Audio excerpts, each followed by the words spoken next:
बिस्मिल्लाहिर्रहमानिर्रहीम। अस्सलामुअलैकुम। मैं हूं अदील वड़ाइच। शहबाज शरीफ हुकूमत वफाकी बजट लाने के चंद रोज बाद एक नया बजट ले आई जिसमें टैक्सों की भरमार कर दी गई, एक के बाद एक टैक्स। खुद जो एग्जेम्पशंस अनाउंस की थी उन पर भी यू टर्न ले लिया, क्योंकि IMF की जो शराइत थी उन पर अमल करना था। इस जो टैक्स का जो तूफान आया, जो खासतौर पर सुपर टैक्स जो अमीरों के नाम पर बुनियादी तौर पर लगाया गया है, इसके आम आदमी पर क्या असरात होंगे, और जो लोग पहले ही टैक्स दे रहे थे उन पर दोबारा टैक्स लगा दिया गया। उसमें जो टैक्स स्लैब्स हैं वो चेंज कर दी गई। और इसके अलावा आने वाले दिनों में मुआशी सूरत हाल किस करवट बैठती नजर आ रही है। और मुजम्मिल असलम साहब, जो कि पाकिस्तान तहरीक इंसाफ की लीगल टीम का हिस्सा रहे हैं, इनसे ये पूछेंगे कि क्या आप वाकई बारूदी सुरंगें बिछा कर गए थे जिनका आज नुकसान हो रहा है। बहुत शुक्रिया मुजम्मिल असलम साहब, आपने वक्त दिया। सबसे पहले तो मुजम्मिल असलम साहब, इसी सवाल से शुरू करते हैं कि इल्जाम आप पर यह आता है कि जब यह लगा कि हुकूमत जा रही है तो बारूदी सुरंगें बिछा दी और पेट्रोल की कीमत जो है वो कम कर दी। IMF से जो मुआहदे किए उन पर आप लोग पूरे नहीं उतरे, जिसकी वजह से आज नून लीग ये कह रही है कि ये दिन देखने पड़ रहे हैं। पहले तो नून लीग तो कहें कि अपना बयानिया तो एक कर लें। कभी शहबाज शरीफ साहब कहते हैं कि जी पेट्रोल की कीमत IMF के कहने पे नहीं हो रही, मिफ्ता पहले कहते थे कि वो है, अब वो भी कह रहे हैं कि आलमी मार्केट में रेट बढ़ रहा है। मरियम नवाज कह रही है कि जुलाई 2019 में जो है हमने IMF से मुआहदा कर लिया था। अगर आपने शहजाद इकबाल का कल का प्रोग्राम आप देख लें मिफ्ता इस्माइल के साथ, तो तमाम बारूदी सुरंगे कर्जे वगैरह की जो है कल ही उन्होंने कल खुद खोल दी। मिफ्ता इस्माइल ने बोला कि जी मैंने कानून बनाया था 2018 में 30 रुपए लीटर पेट्रोलियम लेवी लेना चाहिए। तो जब मुफ्ता इस्माइल कानून बना के गया तो हमारे आने से पहले ही वो कानून बना के चला गया, तो हमने IMF से हमें मुआहदा नया करने की उसमें क्या जरूरत थी। और हम तो वो 30 रुपए लेवी लेते भी रहे हैं, IMF प्रोग्राम से पहले भी लेते रहे हैं, IMF प्रोग्राम के दौरान भी लेते रहे। तो नया हमें मुआहदा करने की क्या जरूरत थी भाई, जो एक चीज ये खुद ही करके गए थे। अब ये मिफ्ता इस्माइल ने नई बारूदी सुरंग इस कौम के लिए बिछा दी है। अब उसने 30 रुपए से 50 रुपए लीटर कर दिया पेट्रोलियम लेवी। तो वो जो है बजट में खैर डाल दिया है, तो वो तो बात खत्म ही हो गई ना। तो पहले भी 30 रुपए की बारूदी सुरंग मिफ्ता ने बिछाई थी, और अभी ये तो इमरान खान का ज़र्फ है कि उसने जो है पेट्रोलियम लेवी जो है जब देखा कि 30 की जगह 20 लेनी है तो 20 ली, फिर 20 की जगह उसने देखा 10 लेनी है, 10 रुपए ली। फिर जब उसने देखा बहुत कीमतें बढ़ गई तो उसने सिफर कर दी। और इसी तरह सेल्स टैक्स पाकिस्तान की तारीख में पेट्रोल में सिफर इमरान खान ने किया। वरना तो ये इसहाक डार तो 17% से लेके 50% तक सेल्स टैक्स देता रहा। ये भी कल उसने मिफ्ता ने कल जो है प्रोग्राम में एडमिट कर लिया कि जी वो हम ज्यादा लेते थे सेल्स टैक्स 17% से, फिर हमने उसका इलाज ये निकाला कि उसको 17 पे ले, पेट्रोलियम लेवी 30 रुपए लीटर मैंने कर दिया। तो ये तो बात ही खत्म हो गई कल। फिर आगे कर्जों पे भी वो उसने कहा जी हाँ हमने भी कर्जे लिए थे, यूं लिए थे, वो लिए थे। और वो कल मान गया कि जी PTI की हुकूमत ने कर्जे कम लिए इनसे, और जो कर्जे लिए भी तो कोविड का दौर था, और उसके अलावा रुपए की कदर में गिरावट हुई। अब वो कहते थे मईशत गिर गई, अब वो कहते हैं कि जी मुल्क में कारखाने इतना कमा रहे हैं तो उनको जो है टैक्स देना चाहिए, वरना तो कहते थे कि कारखाने बंद हो गए, मुल्क की मईशत बंद हो गई। आज उनको कारखाने कमाते हुए नजर आना शुरू हो गए, कल उन्होंने सुपर टैक्स लगा दिया उठाकर। तो ये माशाल्लाह जितने साढ़े इस टैक्स को कहा जा रहा है कि ये सनती शोबे पर हमला है। क्या आप भी ये समझते हैं कि ये सनती शोबे पर हमला है?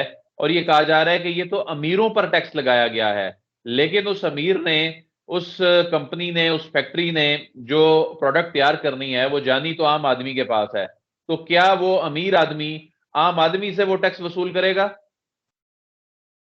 यार देखें, मैं बेचारे ना मुझे इन पे तरस आता है। एक तो ये मईशत नहीं समझते, उसके ऊपर ये टैक्स नहीं समझते। फर्ज करें, एक मिसाल लेता हूं मियां मंशा की, एक नाम ले रहा हूं।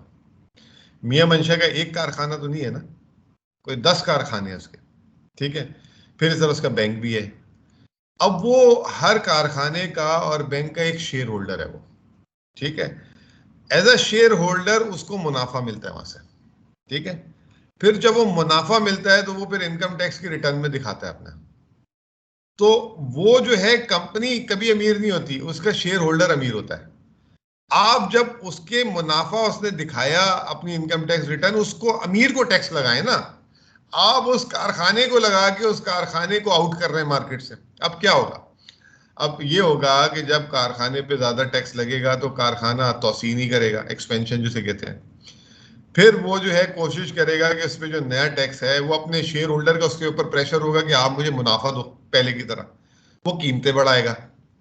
जब वो कीमतें बढ़ाएगा तो एक ये कि आवाम पे कीमतें हैं। आज की आप डॉन अखबार उठा लो, उसमें जो है ऑटोमोबाइल सेक्टर और फर्टिलाइजर सेक्टर ने बोल दिया कि जी अब हम पे प्रेशर आ जाएगा, अब हम कीमतें बढ़ाएंगे। ठीक है, फिर वो आवाम पे कीमतें चली जाएंगी। अच्छा, अगर वो जो है चीज बाहर से भी आ सकती है, तो यहाँ पे अगर वो कीमत बढ़ाएंगे तो बाहर से ज्यादा आना शुरू हो जाएगी, दरामद पे मुल्की प्रेशर पड़ जाएगा। और अगर आप बरामदात करते हैं तो बरामदात आपकी कम हो जाएगी। तो कभी भी आप कारखाने को डिस्करेज ना करें, आप पैदावार को आपने डिस्करेज कर दिया, आप कंजम्पशन को टैक्स करें, अमीर की इनकम को टैक्स करें। अमीर की इनकम को टैक्स करने का मतलब यह है कि जब उसके पास उसके कारखाने से आमदनी उसके अकाउंट में आ जाए वहां टैक्स करें ना, वहां आपने टैक्स नहीं किया, उल्टा उसके कारखाने को बंद करा दिया। फिर आपने जो टैक्स की शरह बढ़ाई, तकरीबन 40% हो गई है टैक्स की शरह पाकिस्तान में, और बैंकों की होगी 60%। मुझे बताएं, कोई 60% कमा के अपनी कमाई वापस हुकूमत को देनी है तो वो रिस्क क्यों लेगा? वो कहेगा यार ये तो बंद करो, मैं इनके लिए कमाने आया हूं। यानी कि आपने 60% का हुकूमत को शेयर होल्डर बना दिया उसमें पकड़ के, बगैर पैसे लगाए, बगैर रिस्क लिए, गुंडागर्दी में आपसे वो पैसे ले जाएगा। फिर आपने वो पैसे क्यों लगाएगा? वो कहेगा इंडिया जाता हूं 25% पे, मुझे वहां पे यूएई 0% है, बांग्लादेश 25% है। तो इनको ना अल्हम्दुलिल्लाह माशाल्लाह इनको समझ ही नहीं है, ना मईशत की समझ है, ना टैक्स की समझ है, क्योंकि ये ऐसे ही उठकर आ गए ना।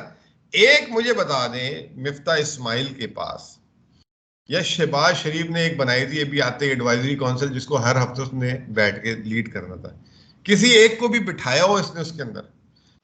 और जो आईएमएफ से फोन आ जाता है सुबह उसको इम्प्लीमेंट कर देते हैं। इन्होंने जितने यू टर्न लिए हैं पिछले 2 महीने में, शायद 75 साल की तारीख में यू टर्न नहीं लिया। मैंने पहले कह दिया था इस महीने में 3 बजट आएंगे। पहला बजट मिनी बजट की शक्ल में आया, गैस की, बिजली की, ये वो कीमतें बढ़ाई इन्होंने। फिर 10 तारीख को इन्होंने खानापुरी बजट दिया था कि वो एक बजट देना, आवाम को बेवकूफ बनाया, जिसमें इन्होंने कहा हमने सैलरी पे रिलीफ दे दिया, ये स्कीमें जारी कर दी, वो कर दिया, वो जो है इंडस्ट्री को फलाह को ये पैकेज दे दिया, फलाह को ये दे दिया। वो उसी दिन हमने कह दिया था ये नंबर्स ही टैली नहीं हो रहे, ये तो गलत नंबर है, ये आईएमएफ इसको फाड़ के फेंक देगा। और आईएमएफ ने वही हुआ, वो फाड़ के ना सिर्फ फेंका बल्कि इनसे सजा के तौर पे 10 इजाफी चीजें करवाई। इनसे जो है टैक्स जो है जगह जगह लगवाया, सुपर टैक्स जैसे उसकी बात ही नहीं थी कोई, सुपर टैक्स लगवा दिया। तनख्वाहों में कम इजाफे की बात हुई थी, इससे इनसे तनख्वाहों में इजाफा करा लिया।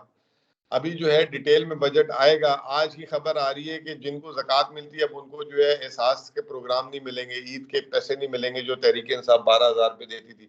ये कहते हैं कि जी हमने पॉवर्टी टैक्स लगाया, गरीबों पे टैक्स लगाया। छोटे कारोबार थे उन पे जो है इन्होंने पॉवर्टी टैक्स लगा दिया 2 से 4% अलग करके। तो इंडस्ट्रियलिस्ट की तो चीखें निकल गई हैं। और जो मैंने पहले भी आपको कहा कि ये जो इन्होंने टैक्स लगाया है ना, ये टैक्स जो है अमीर पे नहीं लगाया है, इन्होंने पैदावार पे लगा दिया। और जब पैदावार पे टैक्स लगता है तो मुल्क की सलाहियत कम होती है, बेरोजगारी बढ़ेगी। एक तरफ कमर तोड़ महंगाई है और दूसरी तरफ ये बजट है। तो अब ये तीसरा बजट दिया आईएमएफ का बजट, अभी भी उस पर आईएमएफ राजी नहीं है। अब आईएमएफ ने कल इनको बोला है कि आप जो है फला फला सेक्टर में, मतलब ऑटो सेक्टर, ऑटो डीलर पे लगाएं और दूसरे किस्म के जितने भी प्रोफेशनल्स पे टैक्स लगाएं। कहने का मतलब ये कि इन्होंने तनख्वाहदार पे तो प्रोग्रेसिव टैक्स लगा दिया ना, जिसकी 12 लाख से ऊपर तनख्वाह है उसको इतना साल की, जिसकी 24 लाख उसका इतना बढ़ा दिया। और जो करोड़पति अरबपति दुकानदार हैं, आपके भी पता है एक दुकान कितनी वैल्यू की होती है, उनके अंदर माल कितने करोड़ों का होता है, उनको महीने का 3,000 रुपये फिक्स कर दिया टैक्स। और साहब, उसकी आपके दौर में जो पीओएस था, पॉइंट ऑफ सेल था, उसके जरिए चीजों को ऑटोमेशन की तरफ जा रहे थे और जितनी कोई कमा रहा था उसके हिसाब से टैक्स लगना था। ये फिक्स टैक्स को अगर कंपेयर करें आपके दौर के उस मैकेनिज्म से तो क्या डिफरेंस है? डिफरेंस ये है कि ये जो है टेक्नोलॉजी के दौर से ये वापस पत्थर के जमाने पे चले गए। मतलब ये 1990 की दिहाई में चले गए हैं, जब मोबाइल फोन भी नहीं था, उस दौर पे चले गए। आपके पास टेक्नोलॉजी थी, हमने सिस्टम्स इन प्लेस कर दिए थे। अभी जो है नादरा के साथ मिलकर इतना बड़ा काम किया, 4 करोड़ 30 लाख लोगों का डाटा निकाला जो टैक्स नहीं देते थे, उनके पास गाड़ियां, मकान, जमीनें और बाहर के सफर, उस पर हमने काम शुरू करके जो है नोटिस भेजना शुरू किए, वो सारा का सारा फाड़ के फेंक दिया। सिर्फ बुनियादी वजह ये कि जी इलेक्शन आ गया और हमें इलेक्शन में जीतना है, तो हम इस तरह की चीजें करें। लेकिन दुकानदार फिर भी तंग है इनसे, क्योंकि उसकी जब दुकान में गाहक ही नहीं आएगा, जब लोगों की आमदनी खत्म हो जाएगी, कमर तोड़ देंगे उसको। रात को कारोबार बंद कर दिया उसको कि जी बिजली नहीं है हमारे पास तो आप बंद कर दें, उसको बिलों में जो है ठोक रहे हैं। तो मुल्क तो तंग आ चुका है। मैं समझता हूं कि पाकिस्तान की तारीख की इतनी गैर मकबूल हुकूमत मैंने नहीं देखी कभी। और जितनी भी गैर मकबूल हो ना, उसके शुरू के 100 दिन तो उस पर कोई उंगली भी नहीं उठाता। इनके ऊपर जितनी तनकीद है, आजकल मैं जरा सा पब्लिक में जाता हूँ, जरा वाले साहब बीमार हैं, तो लोग पकड़ पकड़ के कह रहे हैं अल्लाह के वास्ते इनसे जान छुड़ा लो। अब वो जो हम पहले जो है ना सिर्फ लफाजी में बोलते थे ना कि खुदकुशियां हो रही हैं, यूं हो रहा है, वो हो रहा है, यकीन जाने के मामला वहां तक पहुंच चुका है, या खुदकुशियां करेंगे लोग। ये होपफुल है कि जी हुकूमत कह रही है कि जो ही IMF का प्रोग्राम से यानी बेल आउट पैकेज मिलेगा, सऊदी अरब उसके बाद जो है वो इमदाद देगा, कर्जा देगा, उसके बाद UAE कर्जा देगा, चीन से एक जो कर्जे की मद में या ग्रांट की मद में आ चुका है गालिबन $2.3 अरब। तो ये तमाम चीजें जो हैं इनका असर पड़ता दिखाई दे रहा है। डॉलर नीचे आएगा, ये तो कह रहे हैं कि हम डॉलर को 180 182 पे ले आएंगे। देखिए मुझे अदील साहब एक बात बताएं, जब आप छोटे होते होंगे आपको आपके वाले साहब जेब खर्च देते होंगे अपने ज़बान तालिब इल्मी में भी, लेकिन वो आपको जब जेब खर्च मिलती थी पहली तारीख को, तो आपको पता था कि बस अब अगले महीने मिलना है जो भी है। तो जब आपने खुद कारोबार करना, काम करना शुरू किया, जॉब की, मतलब और भी चीजें कर रहे हैं, उसका नेमो बदल वो पॉकेट मनी नहीं है। अब आप जो है आपकी आमदनी, क्योंकि आप दिन ब दिन तरक्की कर रहे हैं, तो आपकी आमदनी भी बढ़ रही है, आपका स्टैंडर्ड ऑफ लिविंग भी बढ़ रहा है। अभी माशाल्लाह हम आपकी तस्वीरें एंजॉय कर रहे थे, आप यूरोप अमेरिका घूम रहे थे। तालिब इल्मी के जमाने में जो है वाले साहब से ऐसी बात भी करते तो छितर पड़ते हैं, ठीक है ना। तो एक आज़ादी, एक फाइनेंशियल इंडिपेंडेंस, और अपने आप को आप खुद, आपके पीछे मोटिवेशन, ये जो हमारे जो अभी जो ये हुकूमत आई है, ये इस आसरे में कि जी सऊदी अरब पैसे दे दे, चीन दे दे। अब चीन से पैसे मिले $2.3 अरब, जिस दिन हम हुकूमत छोड़ के गए थे $11.4 अरब के ज़र मुबादला के ज़खायर थे। अभी 10 हफ्ते मुश्किल से हुए इनकी हुकूमत आए हुए, वो कम होके 11.4 से $8.2 अरब हो गए, यानी $3.2 अरब इन्होंने खा लिए। अब वो चीन के पैसे डालने के बाद भी जो है ये इनके रिजर्व वहां तक नहीं पहुंचते जहां हम छोड़ के गए। अगर IMF का $1 अरब जो आना है वो भी मिला लें तो तब भी वहां नहीं पहुंचते। अब IMF और चीन इनको हर रोज तो पैसे नहीं देगा ना, तो इसके लिए इनको मुल्क में माशी पहिया चलाना पड़ेगा, तरक्की का, बरामदात का, कारोबार। इन्होंने तो सारा का सारा ठप कर दिया। एक तरफ लोड शेडिंग मार दी, एक तरफ कीमतें बढ़ा दी, एक तरफ टैक्स लगा दिया, मतलब कोई चीज बख्शी नहीं ना इन्होंने। तो ये सर्वाइवल हो ही नहीं सकता। ये मैं आपको अभी बता दूं, आपको अच्छा लगे बुरा लगे, आप शायद ये समझ रहे हैं कि मैं मायूसी फैलाऊंगा इस बात से, लेकिन कोई नेमो बदल नहीं है एक आदमी की अपनी आमदनी का और एक पॉकेट मनी का। अगर आप पॉकेट मनी से मुल्क चलाना चाहते हैं तो इवेंचुअली जो आपकी पॉकेट मनी बंद हो जाएगी और आप सड़क पे आ जाएंगे। और इस वक्त पाकिस्तान के लिए अल्फाज इस्तेमाल करना गलत नहीं होगा कि पाकिस्तान इनकी पॉलिसीज और इन्होंने जो हालात पैदा किए सड़क पे आ चुका है। बहुत बहुत शुक्रिया मुजम्मिल असलम साहब, आपने तफसीलन बात की। इस वक्त जो मुआशी सूरत हाल है, आने वाले दिनों में जो मजीद इस पर डेवलपमेंट्स होंगी आपको ज़हमत देंगे। नाजरीन, प्रोग्राम का वक्त खत्म होता है। अदील बड़ाई को इजाज़त दीजिए, आपसे फिर मुलाकात होगी। अल्लाह हाफ़िज़।